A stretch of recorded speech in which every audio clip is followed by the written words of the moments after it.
pinaka-importante. Oo, hindi pwede It's not about, i-upload ko to dahil Diwata eh. Hindi, gusto ko lang na meron akong sarili na nakasama ko ang nag-iisang Diwata.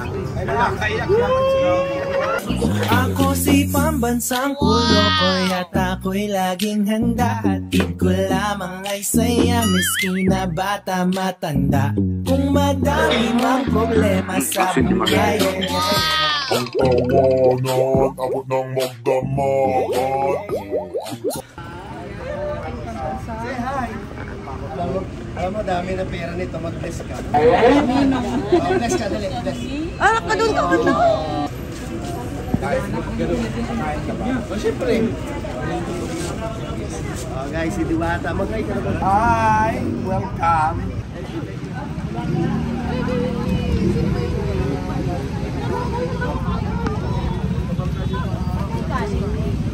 Thank you!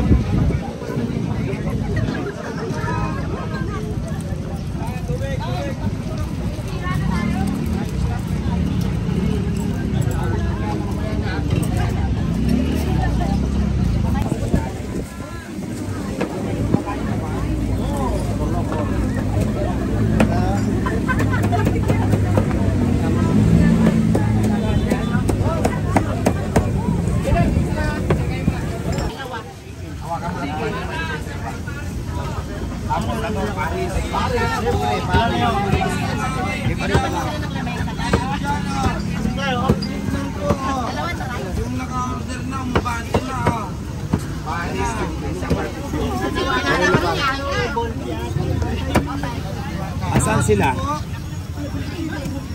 Sabaw, may sabaw to eh.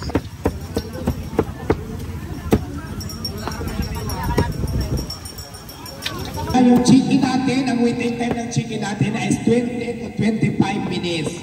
Ganon siya. Ngayon, yung mananghintay dyan ng chicken. Wait lang.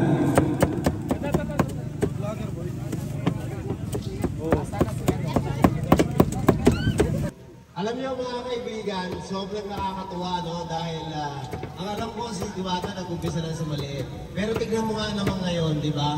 Hindi ka na ma-reach, Diwata. Kaya ako'y masaya dahil nakadaan ako dito. Matagal na talagang gusto kong dumaan dito eh. Kaso syempre masyadong busy rin ng kalbo. Alam mo naman kasi ikaw rin nasa Batang Quiapo ka na rin. Ganun ka busy po ang Batang Quiapo. Pero ngayon, patay na po ako doon. Pero okay lang. Iaabot ko na lang po kay Diwata at siya na po ang bahala kung sino man sa inyo mabibigyan. Maraming salamat po sa suporta nyo kay Diwata. Para nyo na rin akong sinuportahan dahil ako po nag-umpisa rin po ako sa mababa. Ayan, hawak ko na. Ayan na, 100,000 na chicken. Ano, Red, ikaw ang mag-ayos dyan. Yung mga nakapila sa sigil, napag-usapan kasi namin yung sigil kasi medyo matagal. Huwag muna sila sigilin 100,000, bilangin mo yung staff para magkasya. Ayan, maraming salamat pala sa sponsor natin dyan kay Mr. Kulukoy. Maraming salamat sa pagdalaw dito at suporta sa Diwata, Paris Overload at syempre sa akin. At syempre pa maraming salamat din sa aking Sisi. Si Sisi ko ay ito po yung PA at alalay ni Coco Martin. Para din sa nakakakilala. Nandito siya ngayon, maraming salamat sa suporta sa Diwata, Paris. Kaya bigyan mo na siya ng pwesto, hanapan mo na lang. Oo. Tapos servan mo na lang siya ng gusto niya. Lahat ng gusto niya, serve mo para matikman niya naman yung menu ko. So nandito na tayo, nakarating na tayo dito at tayo kakain na, mga kaibigan. At binigyan tayo ni Madam Diwata ng sarili natin table doon para sa ganun, malasap natin ang kanyang chicken at ang kanyang overload na pares. Grabe, daming tao.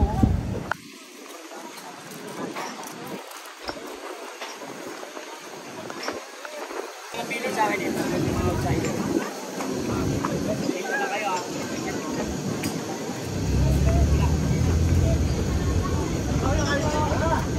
Matitikman ko na rin. Sa wakas. Matitikman ko na rin. Paano ba si Diwata itong chicken? Ha? Sikin. Chicken! Nasa pa si Diwata?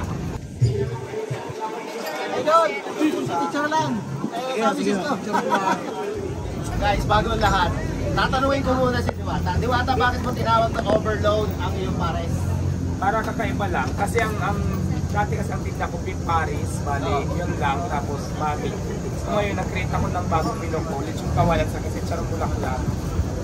Tinawag ko siyang overload. Dati kasi mayroon pa yung tuwalya, may punmaro. Kaya lang sa price, medyo mataas din yung price. Ginawasan ko ng price ka. Tapos ginawa kong under rice, lechon kawali lang sa kasi charong bulaklak. Tapos under rice siya may freeze of freeze, kaya pumatok sa tao. So yun, tinawag ko siya ng overload. At saka siyempre, mas masarap tikman to for the very first time kung katabi mo mismo ang genius behind the Overload Paris. Mas masarap yan talaga kung ako ang unang titikman mo. Ako'y kinikilig, pag ika'y lumalapit ako'y nanginginig. Mamaya may kwarto pa rito. Pagkit karong bulaklak, Lechon kawali, Lechon napagkamis. kawali. Oo.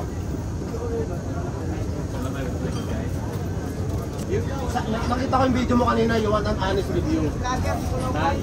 Kasi magmula nang dumating ako dito sa Pilipinas, mga kaibigan, ang dami ko nang kinain ng pares. Pero, ito man ang sabi ko ha, ito, walang bullshit to, Diwata ha. Hindi porket. Okay lang. Ang gusto ko sa pares mo, maraming laman. Yung mga ibang kinainan kong pares, mas marami sa bawal. Sa akin mas maraming laman. Mas maraming laman. So yun lang masasabi ko ha. Tsaka syempre, mas maraming laman, mas nadadagdagan, mas nalalasap mo yung lasa ng pagkain. Yan. Naman sabi ko. Tutuwa ako dito, Diwata. Iniba mo talaga ang English ng chicken. Chicken? Bakit naging chicken? Parang kakaiba din doon sa mga ibang fried chicken, di ba? So, ako naman kakaiba, siki naman. Diwata Kasi sarili kong timpla, sarili kong mino. Oo. So, sarili dapat yung pangalan, hindi ginaya. So, kaya Diwata Sikin Joy. Diwata Chicken Joy. Sikin, Sikin. Chicken Joy. Yan, tama. Tanong ko, matagal ka na niluluto? Bago lang? Tignan mo naman itong mga pinapakain mo. Tapos sabihin mo, bago ka nang magluluto. Bago lang ako, hindi naman ako talaga Ay, grabe. Hindi ako dati marunong magluluto. Ano ko lang yan? Experience. Ay, nako! Experience. So, masasabi ko lang dito, Jollibee, tabahan ka na! Ngayon, ang kapag lang dyan muna is ketchup. Pero nag-isip pa kung ano ba ilalagay yung gravy ba or chocolate ang ilalagay ko dyan. So, iniisip ko pa. Kailangan may sarili ka uling Yes, kailangan may sarili ka sasasawan version. yan. Nag-isipan ko kung ano yung tunaw na chocolate o gravy ba gagawa ba ako ng Maganda yung stories mo yung magtitimpla para Ganun yung mga option na pwede nyo pagpilian. Pero abangan nyo pa yan. Abangan nyo yan ha! Abangan yan. Dapat ako unang makatingin yan. Why not? Ang chicken ni Diwata, wala na pong gravy na ilalagay. Melted chocolate from Belgium. Ayan, nandiyan na po ang ketchup. Pero ngayon, ketchup muna. Ketchup, no? Chicken with ketchup. Ganon dapat ang mga ano. O kayo, ako, tanong ko, kanino nga ako tanong kay Diwata kayo, may tanong kayo sa akin? Wag lang tungkol sa ex ko ha! Sir, may nagtanong pwede ka ba daw unahan pag-upload? Ha? May nagtanong pwede ka ba daw unahan pag-upload ng ibang vlogger dito? Ano yan? Ano yan? May nagtatanong kung pwede ka ba daw mas uunahan nilang i-upload kaysa sa'yo. Sa akin? Oo. Kahit next year ko pa i-upload to, okay lang. So, pwede sila mauna. Ay, sige. Okay, go guys. Pwede kayo. Hindi ha. Dadagdagan ko lang. Yes. Alam mo kung bakit sabi ko kahit na mauna na kayo wala akong pakialam. Ang importante lang kasi sa akin dito, kaya rin ako nagbablog. Kasi this is history. Diba? Kaya kailangan dapat meron akong ano yan. Meron akong prueba na nakarating ako dito. Right. Yun ang pinaka-importante. Oo, hindi pwede It's not basta-basta. about, it's not about, i-upload ko to dahil Diwata eh. And then, gusto ko lang na meron akong sarili na nakasama ko ang nag-iisang Diwata. Ay, nakakaiyak lang. Ako'y kinikilig, pag ika'y lumalapit ako'y nanginginig. Kaya idol kita, idol eh. Idol na idol yan kasi Kaya pag-start ng sasakyan namin, yung sa akin naka-upload na. Joke lang, yun lang. Bossing tanong lang, since nandoon ka na sa Batang Quiapo, then siya yung latest ngayon na bagong karakter na pumasok sa Batang Quiapo. Ano naman po ang masasabi nyo? Una-una sa lahat, Derek Coco Martin, maraming salamat at binigyan mo ng role si Diwata dyan sa Batang Quiapo. Yes. Ibang-iba talaga itong si Derek Coco.